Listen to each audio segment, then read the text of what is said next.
On est de retour pour la deuxième partie de l'émission Le Monde en 7, toujours avec mes deux invités, Paul Amegapo et Francisco Napokura.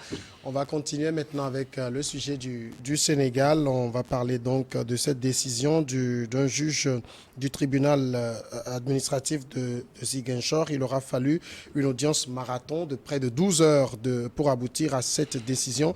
Une audience qui a été ponctuée, il faut le dire, quand même de plusieurs incidents et notamment la demande introduite vers 22 heures des avocats de l'État sénégalais de récuser le juge du tribunal d'instance de Ziguinchor au motif que l'un de ses frères est l'adjoint au maire de cette ville, qui n'est autre qu'Ousmane Sonko. Mais au finish, eh bien, c'est une victoire dans le bras de fer judiciaire qui oppose l'opposant à l'État sénégalais. C'était donc le jeudi, le juge du tribunal administratif de Ziguinchor a annulé la radiation de l'opposant des listes électorales et ordonné sa réintégration sur ces listes, en trouvant ainsi pour celui-ci la porte d'une candidature à la présidentielle. C'est le droit qui a été dit, même si l'État, on sait que l'État a assez pourvu en cassation, mais au niveau du tribunal administratif, on peut dire que le droit a été dit. Oui, certainement le droit a été dit. Disons que c'est un marathon politico-judiciaire auquel nous assistions depuis, mi-2023. Et c'est assez émotionnel, mais aussi assez logique d'assister à ce que nous avions appris hier par rapport à la réinscription d'Ousmane Sonko sur la liste électorale ou à la décision prise pour réinscrire Ousmane Sonko sur la liste électorale.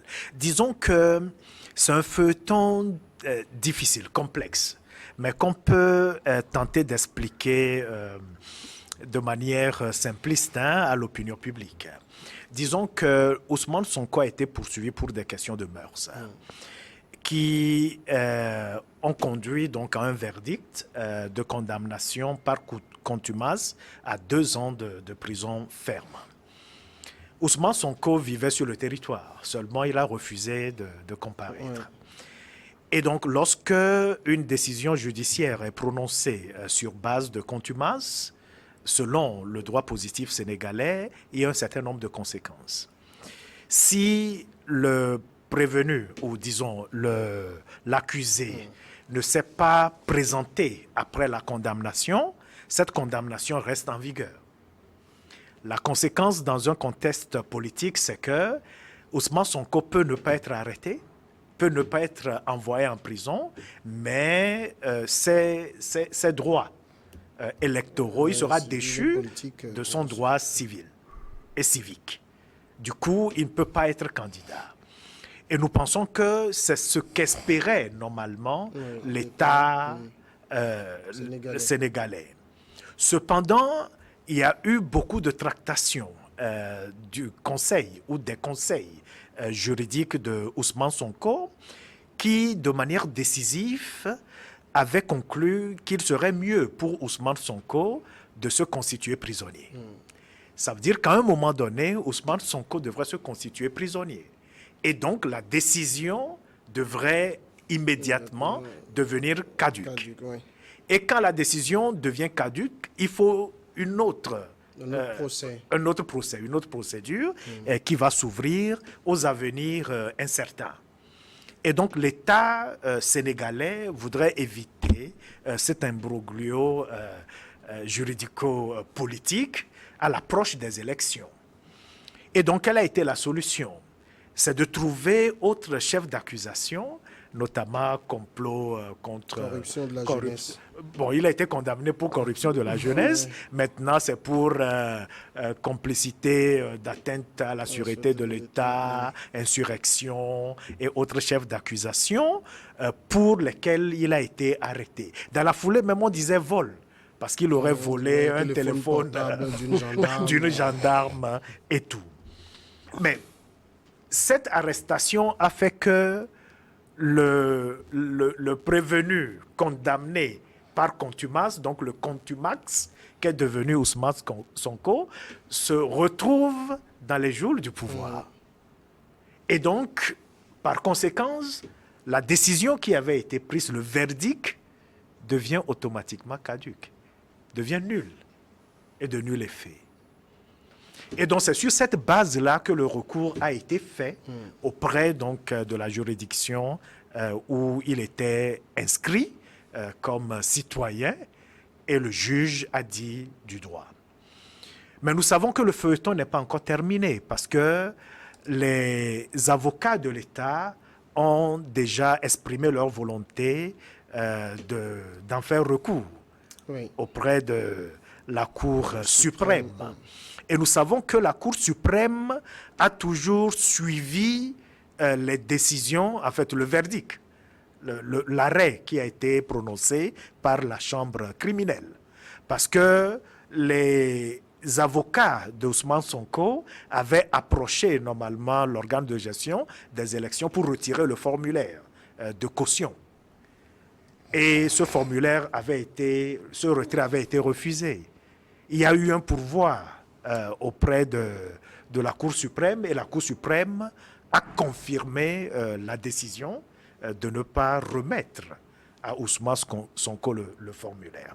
Et donc la question qui se pose maintenant est de savoir si la Cour suprême aura le courage de confirmer la décision du juge administratif de Ziguinchor. C'est la grande question actuellement. Alors, on a vu l'État sénégalais se battre, les avocats se sont battus. D'abord, on a tenté de recuser le juge au motif qu'il était le frère d'un des adjoints au maire, notamment d'un des adjoints d'Ousmane Sonko, ce que le juge a répondu en disant que sa hiérarchie connaissait ce rapport avec son frère et que ça ne l'a pas empêché qu'il soit juge à ce niveau. Aujourd'hui, l'État tente d'aller à la Cour suprême. Ça veut dire quelque part que au niveau de l'appareil judiciaire sénégalais, les juges peuvent dire le droit sans pression, parce que dans l'autre affaire, on avait parlé de pression sur le juge aussi. Oui, il y en a qui sont courageux. C'est aussi ça la force de la démocratie sénégalaise. Il y a quand même des juges, des magistrats très courageux.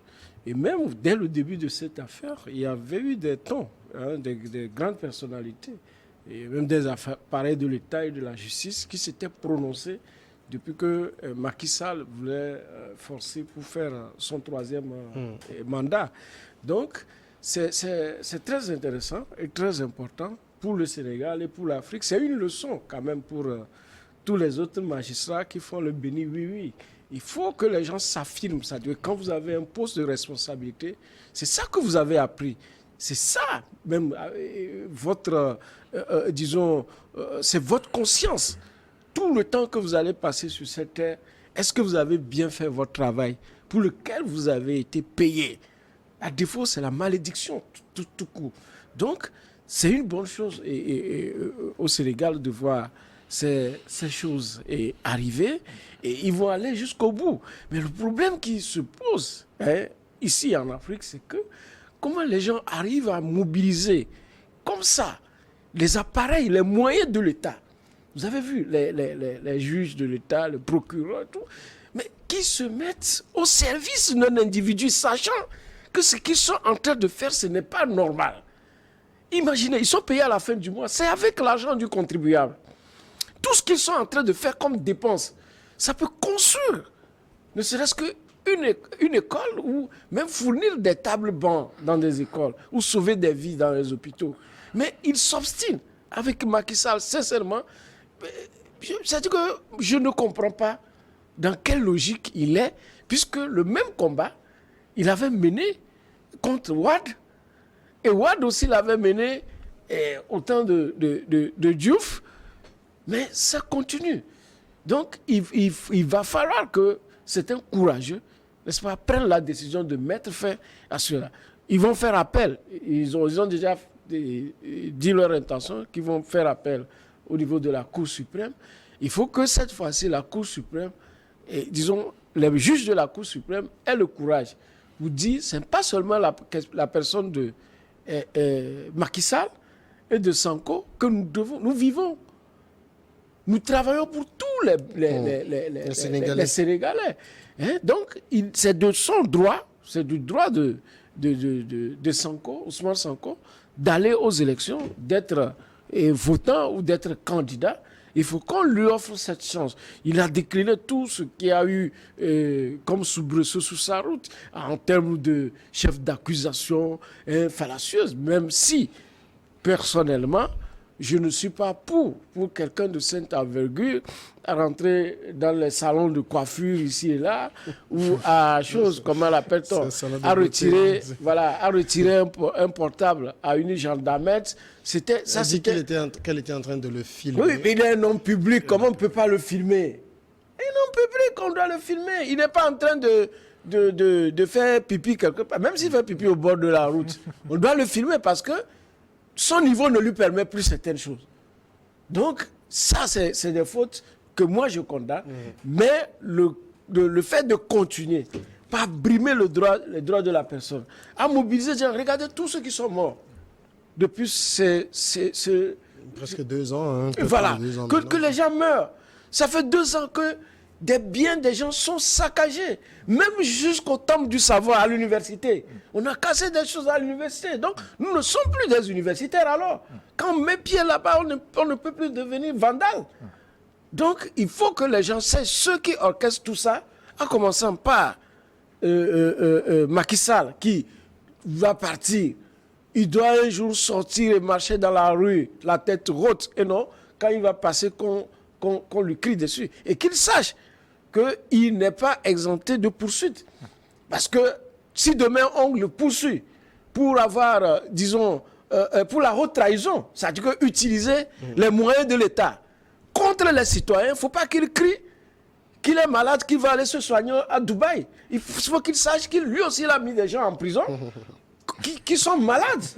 Donc, c'est à cela que nous devons penser lorsque nous posons nos actes, qu'aujourd'hui nous sommes les hommes forts du moment, mais demain, nous allons descendre l'escalier, les marches au moment où d'autres sont en train de monter. Alors, il y a un communiqué signé des agents judiciaires qui stipule que pour l'instant, Ousmane Sonko ne peut pas être réintégré sur les listes électorales parce qu'il faut le temps que tout le monde soit notifié de la décision. On sait aussi que l'appel n'est pas suspensif. Il faut que la décision soit exécutée, nonobstant l'appel qui a été fait. Donc, est-ce qu'on peut sous réserve de la future décision de la Cour constitutionnelle, affirmer que Sonko pourrait être présent aux prochaines présidentielles? En principe.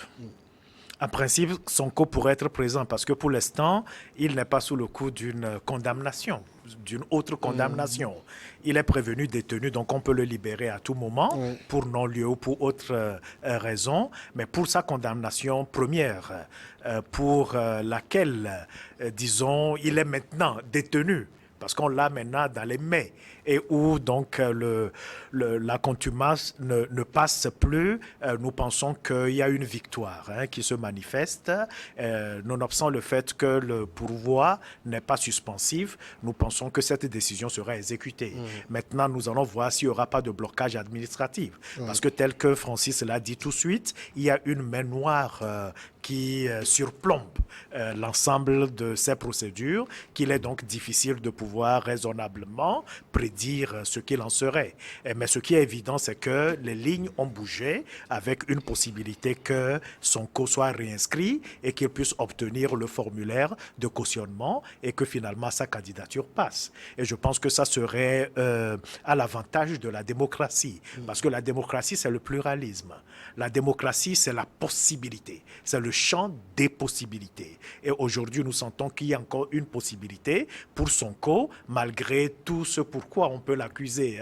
Il a évoqué certains aspects de son tempérament personnel, le fait qu'il se montre beaucoup plus anti-impérialiste, panafricaniste et parfois même révolutionnaire. Nous pensons qu'à un moment donné, nous avons également la liberté d'être ce que nous voulons être, d'adouber une idéologie et pouvoir même l'incarner, si possible, d'avoir le soutien du peuple et de pouvoir incarner une volonté du peuple si cette volonté se manifeste librement à travers les élections. Et aucun individu, aucun groupe de personnes n'est autorisé à pouvoir empêcher cette volonté de se manifester. Donc je pense que le Sénégal montre encore une fois que c'est un pays où les champs de possibilités sont encore ouverts et qui a encore un chantier pour faire avancer les valeurs et les principes démocratiques. Personnellement, j'en suis fier. Ça va se poursuivre à la Cour suprême, on l'a dit. Donc on comprend, ce n'est pas encore la fin de ce feuilleton. Si on s'est donné tant de mal pour que Ousmane Sonko ne participe pas à la présidentielle, comment vous pensez que le pouvoir est en train de se sentir actuellement? D'autant plus que le candidat, le dauphin, n'est pas très accepté non plus dans son camp. Non, ils vont se confondre à eux-mêmes. Parce que le temps passe, ils seront à un moment donné dos au mur. Je crois que le tribunal de Ziguinchor vient de leur montrer une bonne voie à suivre. Donc, je pense qu'en principe, ils ne devaient même pas avoir appel à cette décision, qu'ils laissent et que Sonko aussi vient montrer de quoi il est capable. C'est Gbagbo qui dit que les gens confondent la foule au peuple. Donc, on va voir qu'ils viennent et qu'on puisse voir si véritablement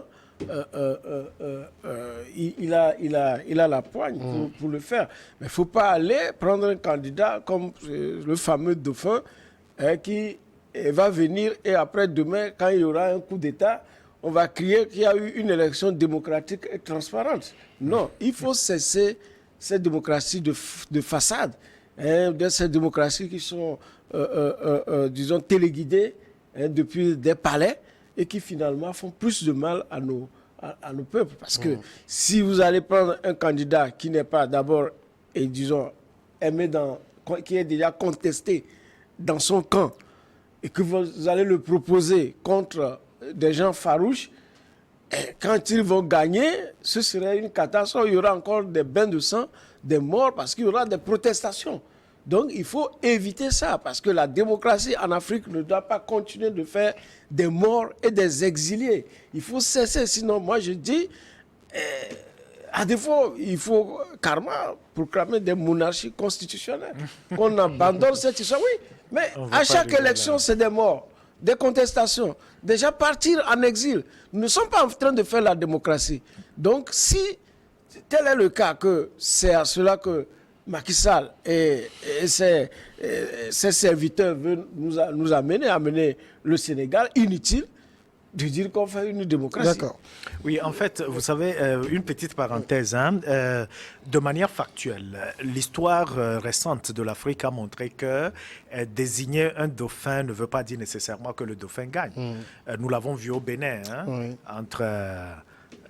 Il y a eu Boni et Zissou. Nous l'avons vu au Kenya récemment, entre Kenyatta et son successeur désigné. Donc, et puis, ce n'est pas évident aussi qu'il vous protège quand il sera élu. Quand il sera élu.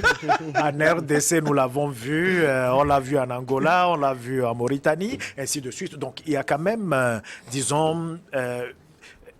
des analyses à faire.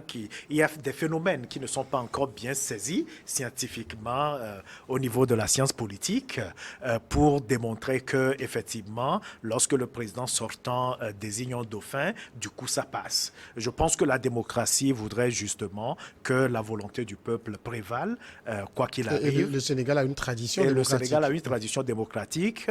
L'administration a une certaine indépendance et autonomie, une certaine équidistance vis-à-vis des arènes politiques. Et donc, nous pensons que le bon jeu démocratique se jouera encore, quelles que soient les péripéties. D'accord. On passe au Niger maintenant, le Niger et le Tchad, parce que l'armée du Tchad escortera sur son territoire les troupes françaises chassées du Niger voisin jusqu'à l'aéroport de N'Djamena, d'où les militaires s'envoleront pour la France, et jusqu'à la frontière du Cameroun pour leur matériel devant être embarqué au port de Douala.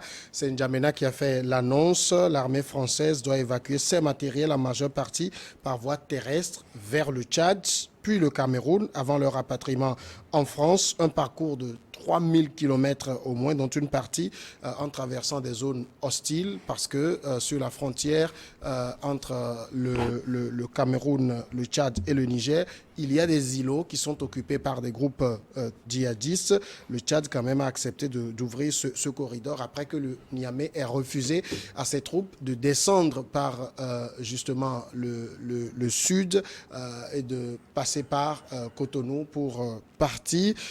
Finalement, Francisco Napokura, on se rappelle du schéma du Mali lorsque les troupes françaises avaient été demandées de plier bagages. Ils sont allés s'installer à Niamey, en tout cas au niveau du Niger.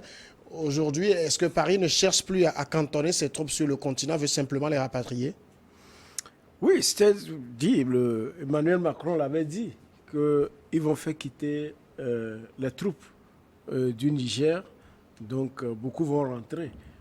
Bon, on se demande si c'est totalement réalisable, parce que le matériel dont on parle, c'est pas petit. Oui, c'est lourd. C'est lourd, et puis souvent quand les forces les étrangères déploient la logistique, souvent il y a une bonne partie qui est revendue.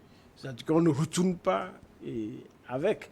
S'il faut les redéployer sur d'autres bases, ou carrément, on trouve des débouchés où on les vend souvent au pays d'accueil ou des pays voisins. C'est comme ça. Même quand il y a la guerre, ils déploient le matériel pour la guerre dans des pays. Après, il faut s'en débarrasser comme ça en envoyant une partie ici avec des instructeurs, une partie est là. Mais ceci, ça a été une surprise. Donc, il n'y a pas eu du temps pour négocier. Entre-temps, on savait la France avait l'intention de basculer vers le Bénin. Et malheureusement, les frontières ont été fermées. Bon, d'abord, c'est la CEDEAO qui a fermé. Et puis, eux-mêmes, le Niger même a fait un blocus total. Ouais. Et je ne pense pas que, même si, après la levée des sanctions de la CEDEAO, ça va aller sitôt. Parce que le Niger a beaucoup souffert avec ce pays ami qui a fermé ses frontières. Et donc, voilà. Et puis, on espère qu'ils ne vont pas trop durer au Tchad. Parce qu'on sait que déjà, au Tchad, il y a du rififi, où certaines voix s'élèvent déjà contre la présence de ces forces au Tchad. Et je vous dis que selon une source que nous avions eue il y a quelques mois, qui a séjourné dans la zone d'Abéché et autres, les comportements des militaires français avec leurs aéronefs autour des camps de réfugiés ne sont pas du tout très bien vus par les populations. Donc, ils ont l'impression que c'est des gens qui viennent les narguer.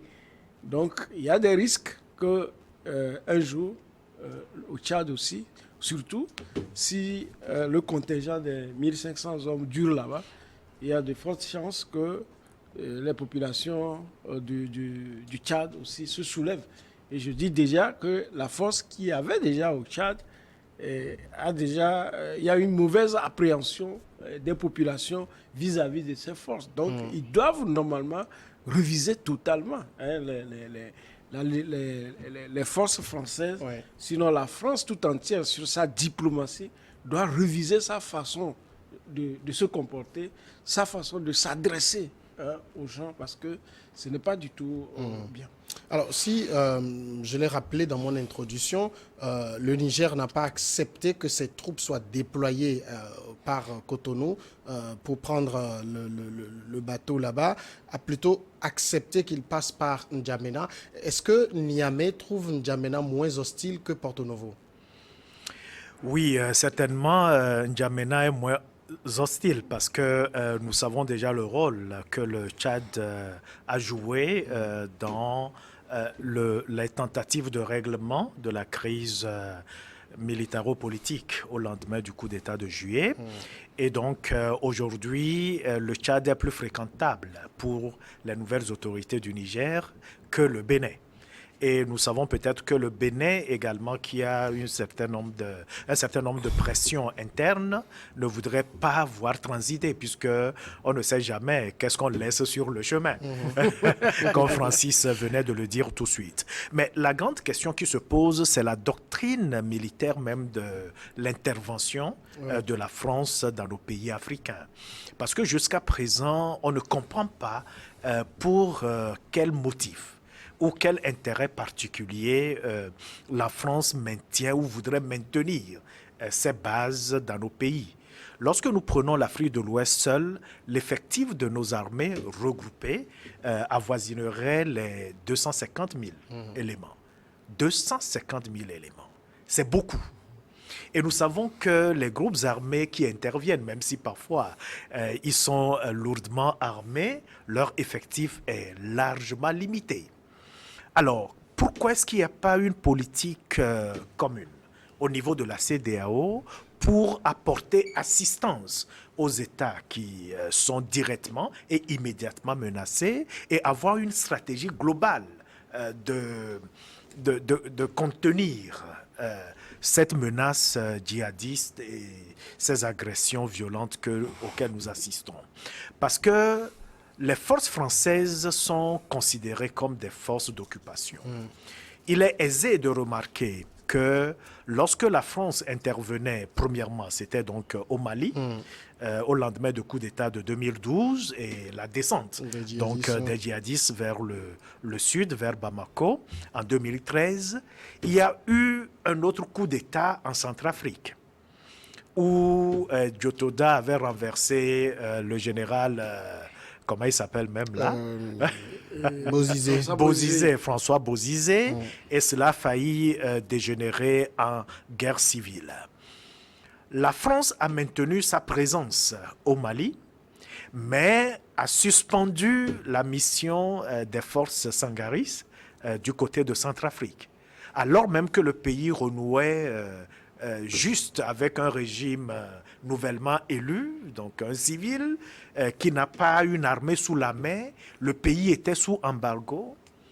La France a fait partir ses forces en Centrafrique, mais en maintenant une présence farouche et forte au Mali et en étendant ces forces-là au Niger et au Tchad. Donc, lorsqu'on analyse un peu, il est difficile de comprendre la doctrine militaire, en tout cas d'intervention des forces françaises dans ces pays. Parce que c'est cette situation, par exemple, en Centrafrique, qui a fait venir le groupe Wagner au niveau de Centrafrique et qui s'étend aujourd'hui en Afrique de l'Ouest, un phénomène. Et nous savons, pour ne pas entrer trop loin dans l'histoire, que l'intervention ou la politique interventionnisme de la France en Libye est la base de tous ces problèmes. Même si toute la communauté internationale, surtout l'Occident et l'OTAN, pourraient être reprochés pour cette inconduite. Et donc pour nous, aujourd'hui, c'est une bonne chose de voir les forces françaises partir. Pour moi, quel que soit le corridor, que ce soit 3000 km ou 6000 ou 8000, il faut que les Français retournent chez eux, afin que nous puissions aborder les problèmes sécuritaires de manière plus stratégique, de manière plus politique.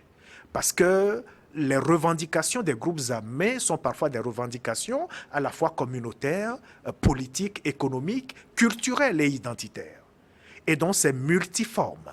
Il est important que nos dirigeants aient la capacité, pas seulement au niveau des pays, mais aussi au niveau des regroupements communautaires, régionaux, des regroupements régionaux et aussi au niveau panafricain, que l'Union africaine puisse avoir la capacité, la bienveillance de pouvoir réfléchir à ce que des solutions structurelles et durables soient trouvées. Nous pensons que la présence des forces françaises et les autres forces qui sont là, même onusiennes, moi, lorsque... Ça, le débat se pose en RDC. En RDC, au Mali, ils vont partir. Il reste juste peut-être la Centrafrique, donc avec la MINUSCA, puisque j'ai côtoyé longuement la population centrafricaine. J'ai pu apprécier le niveau de paupérisation des populations Et au même moment, on me disait, non, mais la croissance économique autour de 2015, 2016, 2017, donc est en progression, que c'est autour de 5, 6, 7%. Et lorsque vous voyez, c'est rien que des expatriés qui viennent et qui sont payés en dollars. Et donc, la population elle-même est très, très, très pauvre. Et donc, nous pensons que pour qu'ils maintiennent donc leur emploi et tout le bénéfice qu'ils tirent de ces présences, de ces forces d'intervention, ils préfèrent que les problèmes ne soient pas solutionnés.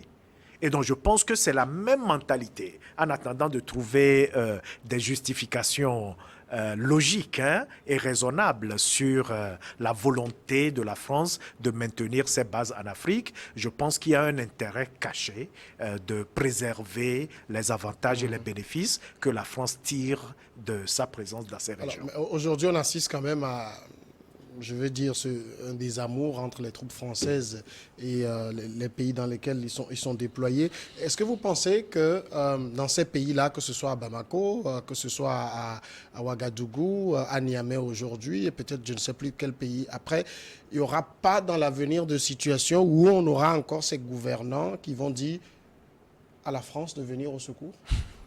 Non, il y en a peut-être qui sont prêts. C'est les militaires français en Côte d'Ivoire, semble-t-il que c'est très énorme, avec du matériel, et puis bon, ils circulent. Ils ne sont pas comme des Américains qui se cachent, qu'on ne voit jamais. Donc, c'est possible, c'est possible. Je crois que entre-temps, le discours du Bénin avait changé. Le discours du Bénin avait changé.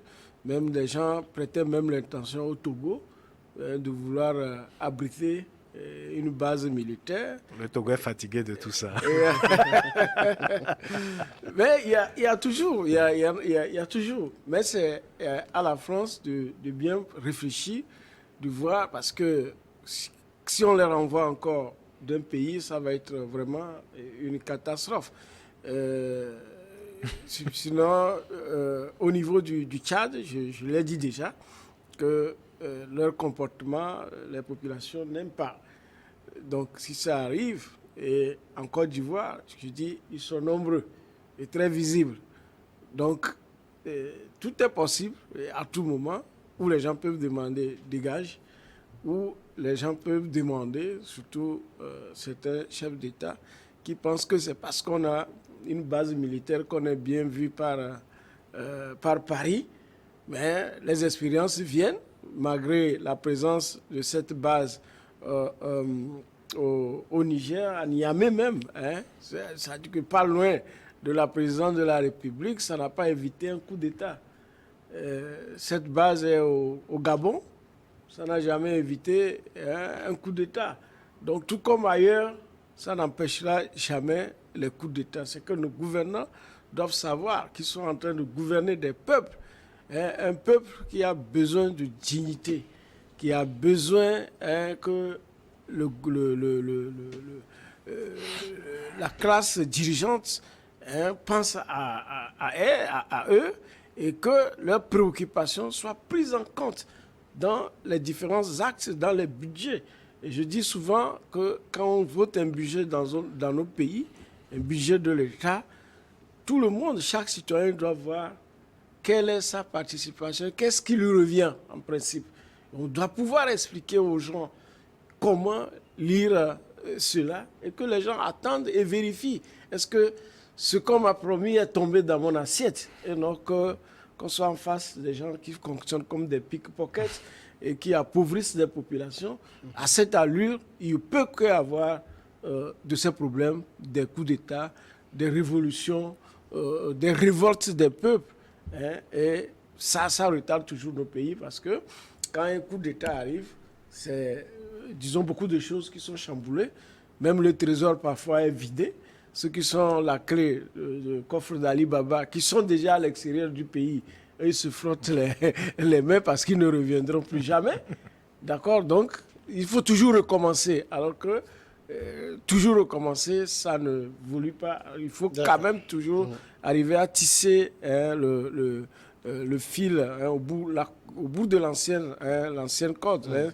Et que si l'ancienne corde est solide, on ne peut que tisser. Mais si c'est faible, quand on tisse, ça se coupe. Ça se coupe. Voilà. On passe au dernier sujet, si vous permettez. Le temps qui reste est en train de tirer à sa fin. On va parler du Togo.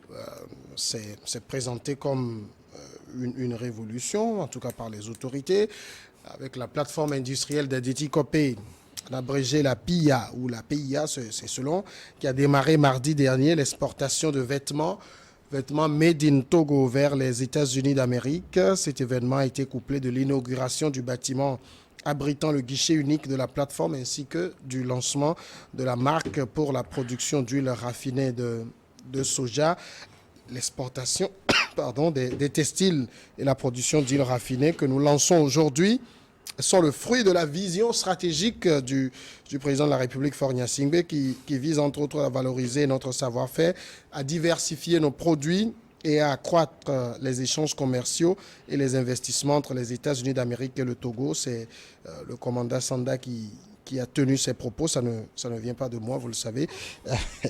Alors, des vêtements qui partent aux États-Unis, Paul Amegapo, qui sont célébrés au Togo comme une innovation.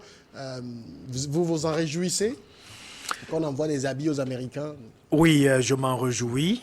J'ai quelques réserves que j'évoquerai à la fin, mais je m'en réjouis parce que le Made in Togo serait un label qui valoriserait l'image du pays et qui donnerait de l'espoir aux créateurs, aux promoteurs de pouvoir produire les biens et services au niveau du Togo et de les revendre ailleurs.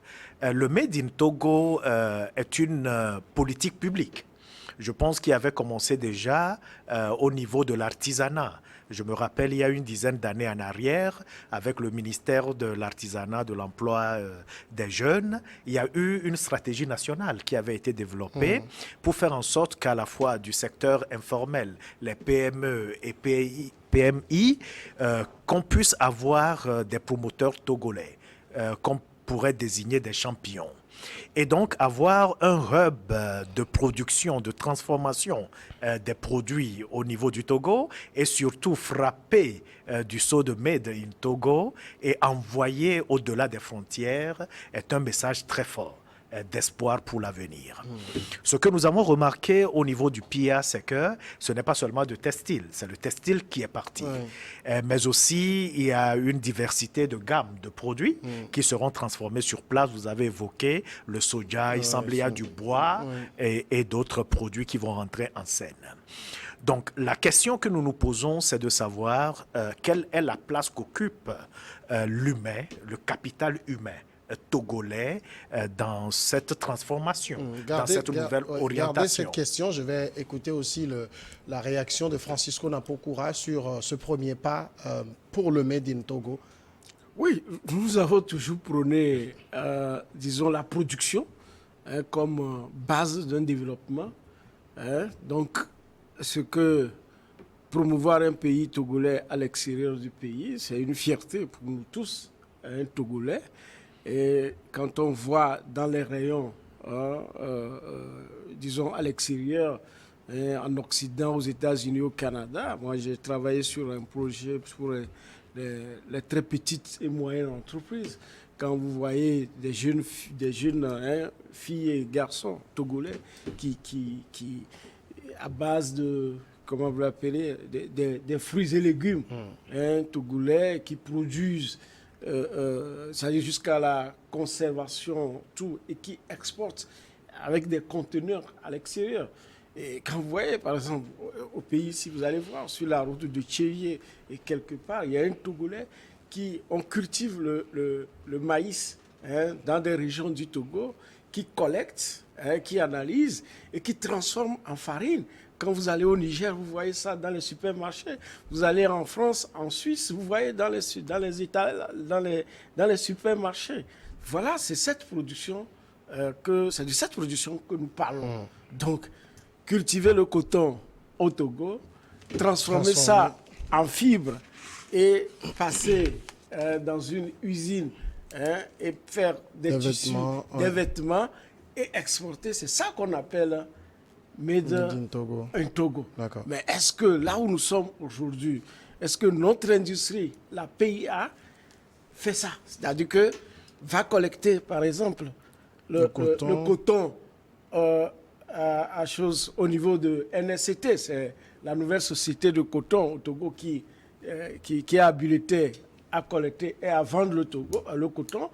Voilà, est-ce que la PIA va là-bas pour collecter, acheter le coton pour fabriquer des fibres, parce qu'il faut des fibreuses, hein, parce que dans toute la chaîne, il y a des machines qu'il faut. Est-ce qu'ils en ont pour faire des fibres et faire des tissus pour fabriquer quelque chose? Donc, c'est ça qui nous intéresse. Voilà. D'accord. Moi, ce que j'ai quand même déploré quand j'ai vu la visite des ministres, j'ai encore la photo sous mes yeux, c'est que vous n'avez que le ministre Rodin qui est habillé vraiment en un tissu qui tire vers le Made in Togo. Tous les autres, c'est des vestes. J'ai la photo devant moi. Je regarde la ministre de l'Investissement, je regarde les autres, c'est des vestes, c'est des chemises en bas. Je ne vois que le ministre Rodin. Moi, je suis en Made in Togo, de la tête aux pieds. Mais écoutez, vous savez, si vous rentrez dans les filières des productions de nos tissus, hein, c'est pas comme au Burkina, où on cultive le coton au Burkina, on transforme, d'accord, on fait les habits.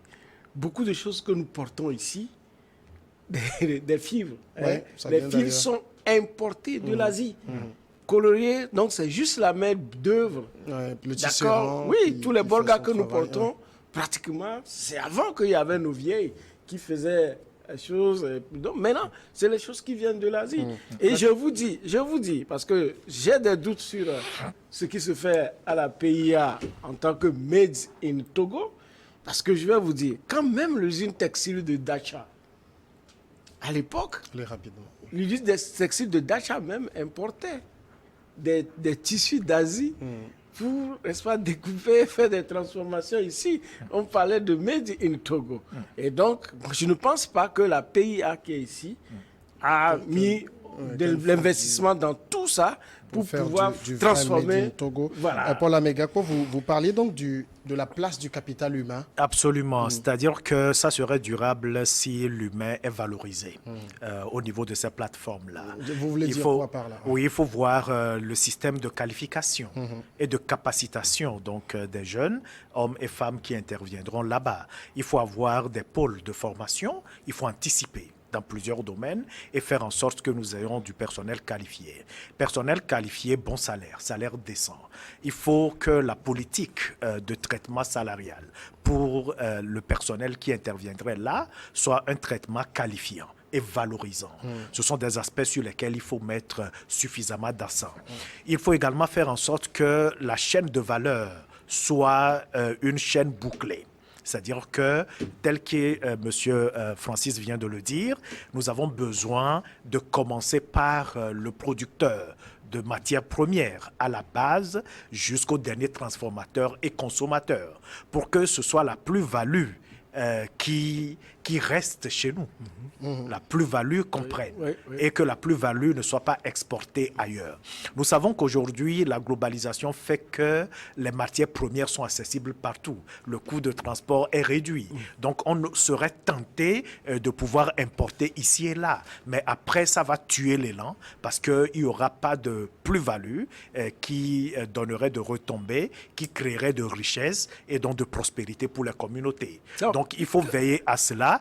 Je pense que ce débat doit être mené à la fois par les promoteurs, les autorités, le Parlement, la société civile, les médias, pour que justement on ait une politique claire. Puisque les étrangers qui sont là et qui sont en avant-garde de ces promotions, pour eux, ce sont leurs intérêts qui prévalent. Et donc, il faut faire en sorte que ce soit compris tout de suite que nous mettrons au cœur l'humain. Et donc, pour finir, je veux finir par là, c'est que la société doit accompagner cet élan. Comme vous l'avez dit, nous devons consommer produits togolais. On a dit made in Togo, il faut qu'on consomme produits togolais. Vous êtes en train d'anticiper sur la question que je voulais poser, parce que là, je l'ai écrit ici. Hein. Est-ce que le risque, parce que moi j'aurais été très content ce matin, qu'on m'ait apporté un t-shirt Made in Togo, je porte pour faire cette émission, mais on vante plus le fait que nous exportons du Made in Togo. Alors que ici, est-ce que nous avons ce Made in Togo qui envahit nos marchés? Parce que j'ai vu la même chose. La PIA, ce n'est pas une innovation togolaise. Au Bénin, on a le GLO, la plateforme industrielle de GLO Jigbe, qui a produit aussi les mêmes t-shirts. Et on fait des publicités autour. Les Béninois, on leur demande de porter fièrement les t-shirts Made in Bénin. Alors, est-ce que le risque aujourd'hui, c'est pas que dans quelques années, nous ayons des friperies Made in Togo chez nous? Non, mais écoutez, Exactement, Samuel, ça va arriver inéluctablement. OK?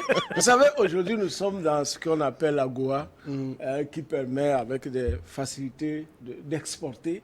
Mais ne perdons pas de vue que la PIA, la plateforme industrielle, est de la zone franche, du statut de zone franche. Oui, bien sûr. Donc, ils ont la possibilité d'importer de matières premières, des matières premières, des tissus de l'Asie, de l'Inde et autres, et à moindre coût, même parfois surfacturé. En fait, c'est un système. Il ne faut pas qu'on soit consommateur en termes de Oui, fric. parfois surfacturé, ça permet aussi de faire sortir de l'argent par des systèmes. Et il faut aller voir les conditions de travail de nos compatriotes. Non, mais c'est des gens qui sont...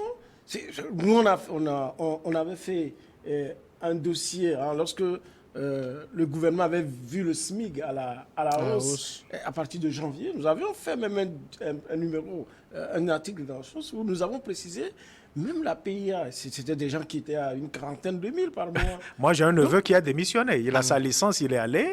Il était enthousiaste, mais bon, après le traitement, contrat de 4 mois, renouvelable, pas trop de certitude. Et puis, c'est des emplois précaires. C'est-à-dire qu'on vous prend pour un contrat de 3 mois renouvelable. Quand le terme arrive, si on veut, on renouvelle ou on ne renouvelle pas.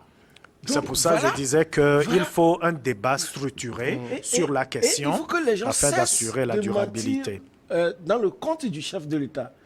Parce que quand vous portez des projets pareils et que vous dites la vision est éclairée du chef de l'État, on a fait ci, on a fait ça, alors que ce qui se fait ne répond véritablement pas à une vision d'un chef d'État. Je ne sais pas si vous comprenez. Donc, il est très important que ce discours-là change. Qu'on ne mente pas toujours dans le compte du chef de l'État, parce que quand on va analyser, les gens vont croire que nous sommes en train de critiquer le chef de l'État, alors que c'est des gens qui parlent au nom du chef de l'État. Le chef de l'État nous suit. Peut-être qu'il a cru que c'est déjà bien. Parce que s'il y a une masse critique de jeunes qui n'ont aucun revenu par mois et qu'ils peuvent avoir un SMIC ou proche d'un SMIC, peut-être certains peuvent dire que c'est mieux que rien. Mais nous pourrons lui faire comprendre 4 929 emplois créés par la PIA, de 43% occupés par les femmes. Oui, c'est beaucoup, c'est bien, mais il faut valoriser. Est-ce que ça fait 4 000 actuellement? C'est que c'est pas... Les gens vont venir faire 3 mois et partir et que vous allez c'est les chiffres, les mettre qui ont été dans la masse. communiqués. Non, il faut voir. Attendez, il faut voir le site. Il faut voir le site. Il faut voir le site. Il faut voir même... Moi, je sais quand même aller, j'ai visité les locaux et tout. Il faut voir le site. On avait quand même des jeunes enthousiastes qui c'est quand ils ont vu la caméra. Oui, je voudrais dire un dernier mot, c'est que, oui, effectivement, il faut valoriser ce que nous avons dit, mais il faut faire en sorte que le Togo reste fréquentable et que les investissements soient encore potentiellement possibles. Et c'est la stabilité politique qui l'encourage. Paul Amegapo, merci Francisco Napokura. C'est avec plaisir. Merci à tous, bon week-end. Merci à vous.